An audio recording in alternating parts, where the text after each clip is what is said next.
DJM TV.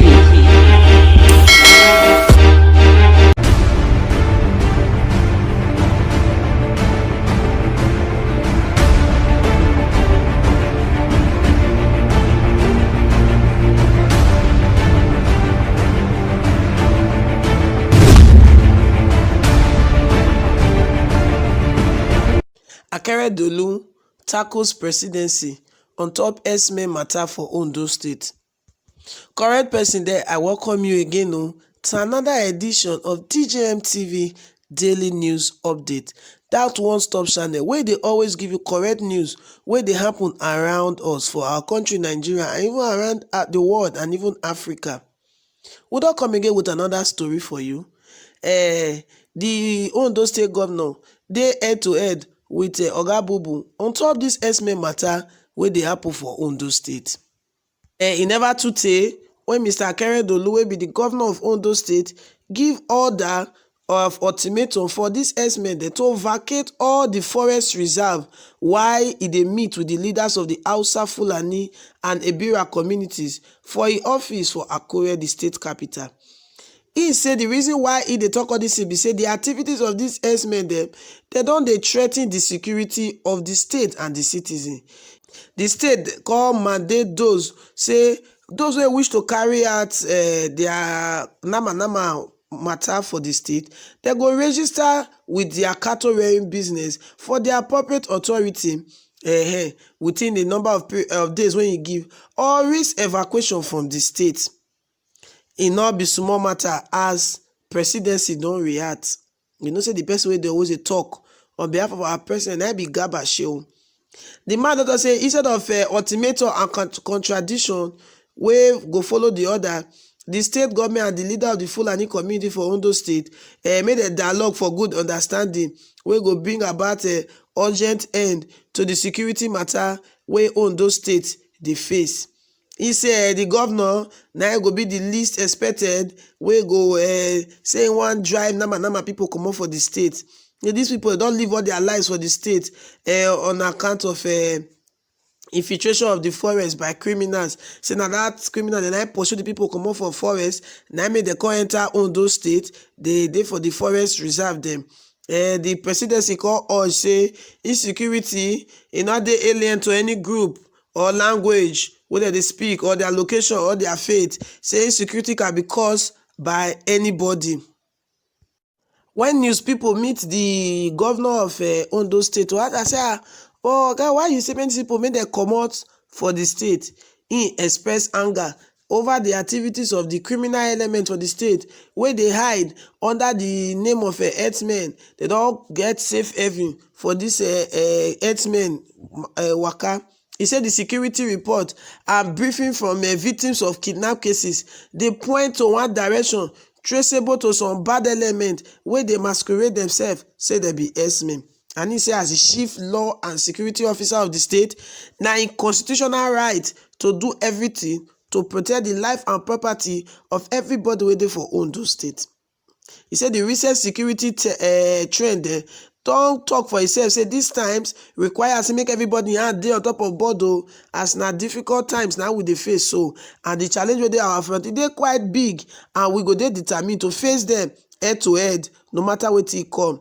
He say they don't decide say all the criminal elements where they hide under various guises to aid the destruction of farmlands as well as perpetrate other violent crime such as drug peddling, kidnapping of people and other things. They must drive them come out for their state, and say he wish to reassure all the people for Ondo State. Say the state security council under a leadership, they not go relax in the tackling of these challenges them where they get. Say they don't receive several cases of attack on the people by this mindless element. He said you go remember the way they take scatter one of the member of Ondo State Traditional Council wey they caught in the web of this devious plan of these workers of evil on his way back to his domain, as he put am.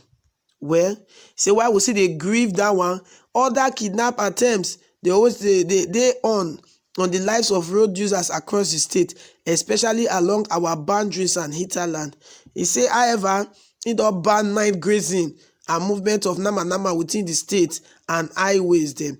He say also in the at law small children wey dey carry nama dey waka. He say the movement of this nama within the cities and highway e dey prohibited o, and dem no wan see small pikin say dey carry nama dey waka. He say anyway in their usual way, say the administration don give these people the grace of 7 days. Say for those who wish to continue, like as he talk before, make dem come register with appropriate authority, then dem go give dem space wey dem go use.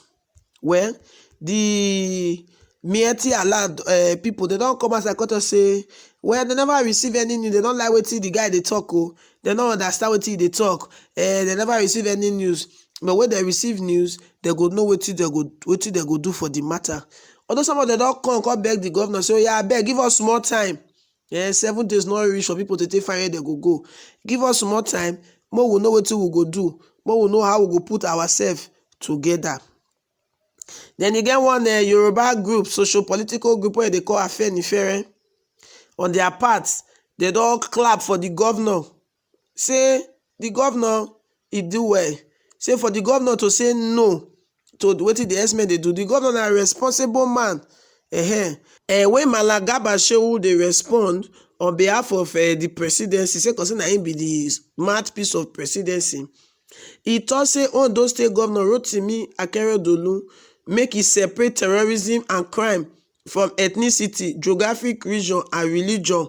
Say because he order wey dey give say make herdsmen vacate Ondo State Forest Reserve, e no go down well with the presidency. He say we need to differentiate between terrorism and crime from ethnicity and religion and geographical origin, so that we go fit know who the criminal dey be. He say in dey say Governor Rotimi Akeredolu na seasoned lawyer. He know how he be, and he don fight crime for his state with passion and commitment, and for that, let me can run for governor of the state. He said, but the least expect say na him.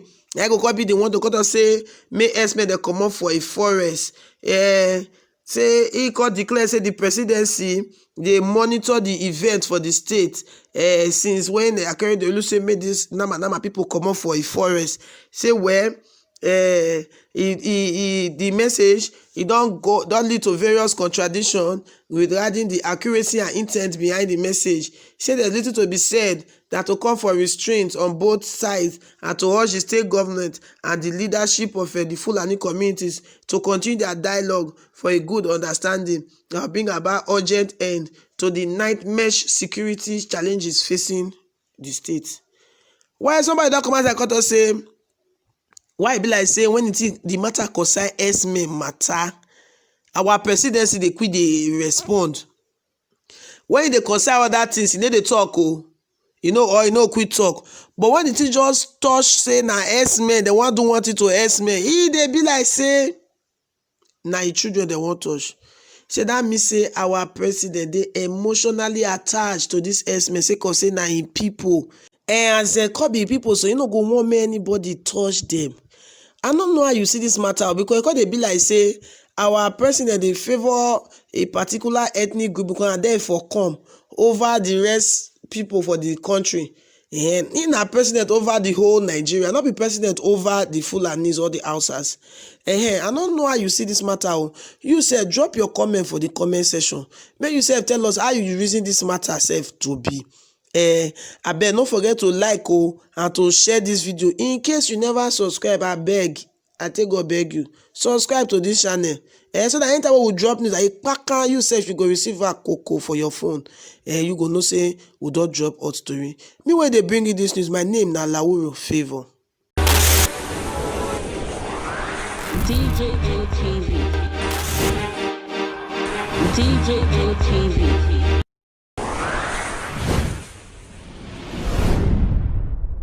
Fulani people don't say no, they don't like us. Welcome to DJM TV. DJM TV. DJM TV. DJM TV. DJM TV. Some of the delegates and ask them questions. DJM TV.